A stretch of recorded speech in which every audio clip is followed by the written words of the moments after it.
Hello, and welcome to Every Day is Funny, the meditative morning show about newspaper comics. And as I've mentioned before, every ep is on YouTube or on Apple Podcasts. There's many way to get your listenership in. And I just saw someone posted a comment on one of the YouTube videos. And so I looked it up. I don't know this fella, but his name is Anthony Only. And his profile says on YouTube, "I don't make videos. I have this channel to subscribe to my favorite YouTubers, so please don't subscribe to my channel." That's like the anti-YouTuber, a plea not to engage. And he's got a very silly selfie photo in a bathroom or something.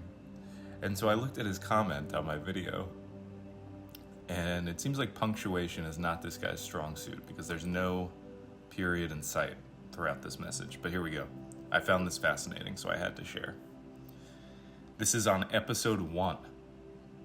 He went back to the start, and he commented, "You should not be a fan of the Family Circus franchise because this Jeffy character on that is a nobody for people calling him Jeffy. Nobody likes him for it. Nobody wants him around it. And no girl wants to be his girlfriend for it either. That's why you shouldn't be a fan if it's total garbage. Thumbs down." Now, I don't know what that means. I think he's serious. Something, like I say when we're reading comics sometimes, that it seems like the comics kingdom is unnaturally upset at fake cartoon characters. Anthony is kind of taking that theory and upping it. He's less anonymous than the comics kingdom sources. He's showing his face out there, and he's going all in at a child in the Family Circus newspaper cartoon strip. You don't find that upsetting? I hope all of y'all find that as upsetting as I do, because it seems like he's serious. I don't think this is a troll. This guy's angry at this fake kid. So I'm going to put him on a list. I don't know how to report him or what list to put him on, but I'm going to make an Every Day is Funny no-fly list. That if I ever open up my own airline, which, Every Day is Funny is supposed to be like a brand that I really expand on. And it starts with a podcast, and then it goes fast food restaurant, and then it's going to go airline. So I'm only 2 steps away from airline. So when I start this airline, he's going to be the first on the no-fly list. So sorry, Anthony. No subscribers, no fly. That's a good slogan.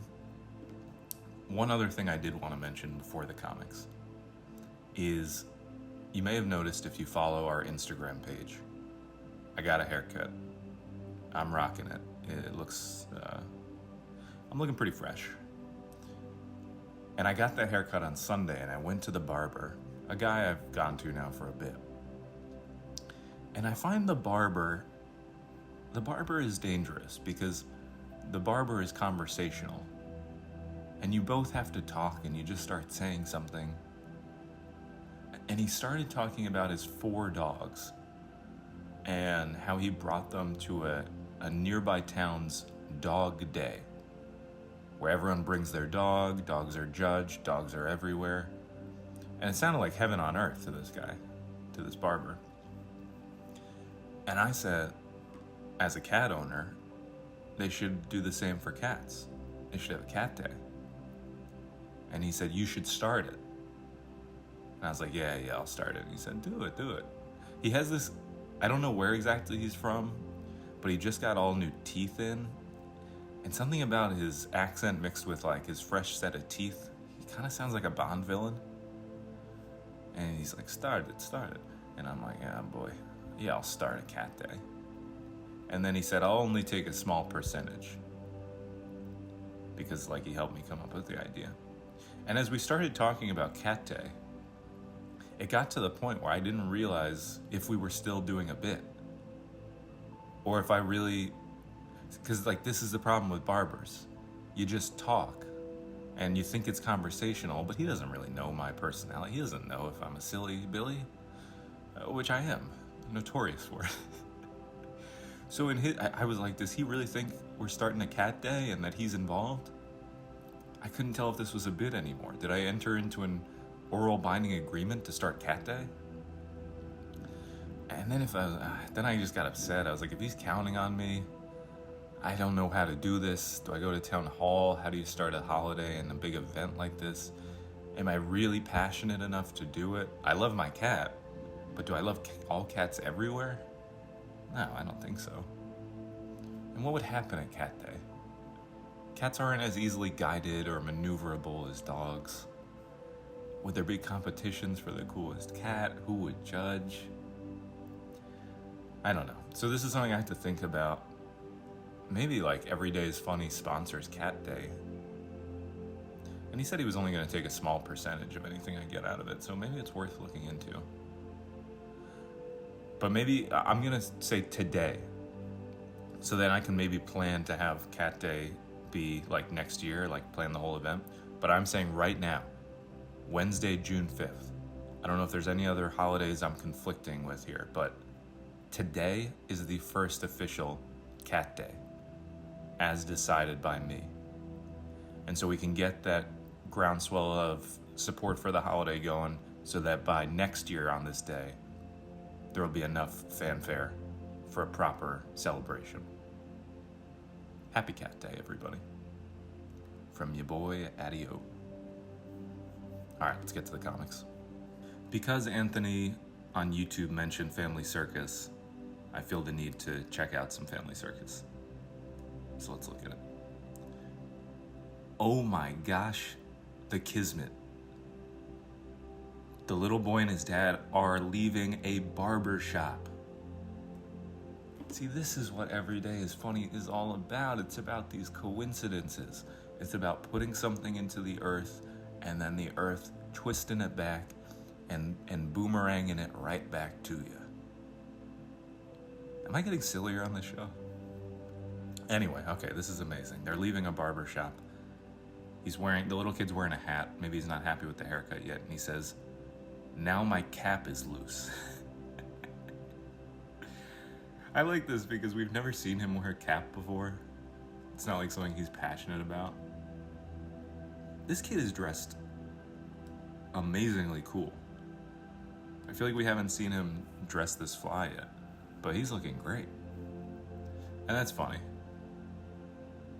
For a kid to say that as if that's a real problem. I'm not a cap man when leaving the barber. You just gotta embrace the style and walk out into the world. Let it grow into itself. Let the sun hit it, you know? Man, that's amazing though. I don't even have much of a joke or commentary because it's just cool that they're leaving a barber shop right after I talked about that. 'Tis the season of the barber, I suppose, June. I'm definitely getting sillier. All right, let's check out Hi and Lois.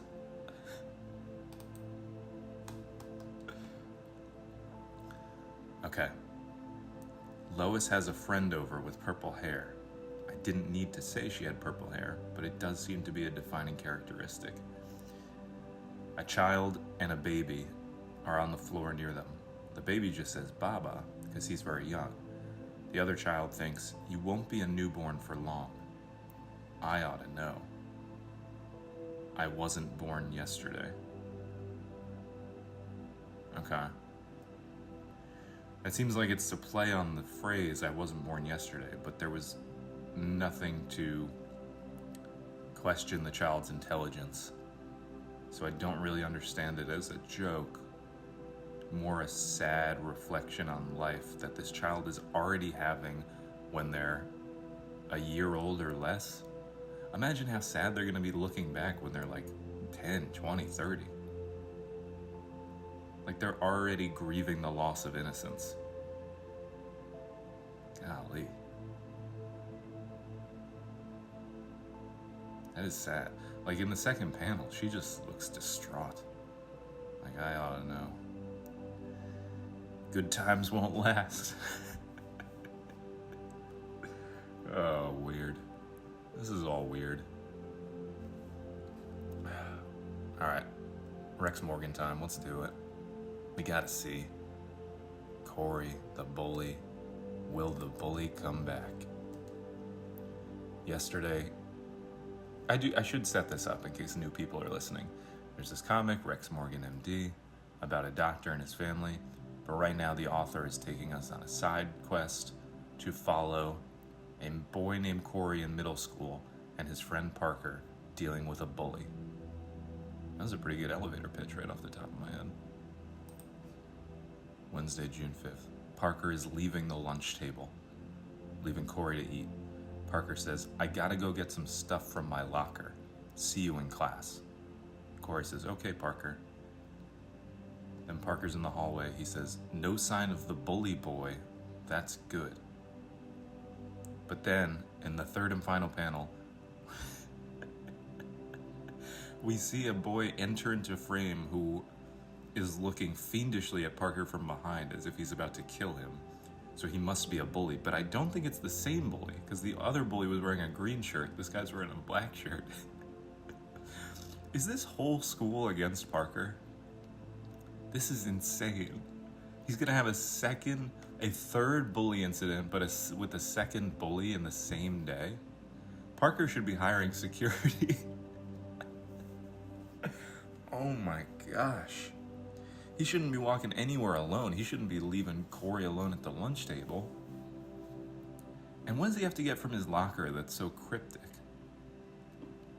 What if everyone's after Parker because Parker's engaged in some like illicit activity, some black locker stuff, if you know what I mean? That was a play off Black Market. Maybe he's like selling stuff from his locker. And maybe that's why the bullies are after him. They're like his clients, and he did some deals gone bad. Because I truly can't believe another bully is about to confront him. And it's such a menacing, if you're looking at the strip, this is such a menacing image. Like they're basically alone in the hallway. It looks like a Scream scene. And it looks like this guy is about to go at him. It's very frightening, to be honest. All right, let me think of what to comment.